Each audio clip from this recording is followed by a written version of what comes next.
Romel, nung lumabas ang issue ng pagbabawas ng aking security personnel, nagbigay agad ako ng pahayag na hindi ito makaapekto sa aking trabaho bilang ikalawang Pangulo ng Pilipinas.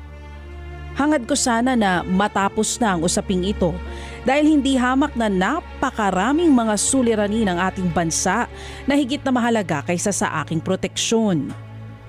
Subalit tila nakatatlong interview ka na patungkol sa akin. Sa isang banda naiintindihan kita sapagkat natural lang sa mga nagsisinungaling na magkaroon ng sari-saring kwento at dahilan.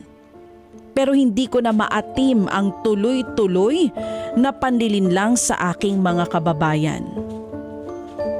Uulitin ko, wala akong problema sa pagbawi sa mga PNP personnel bilang security team ng Office of the Vice President.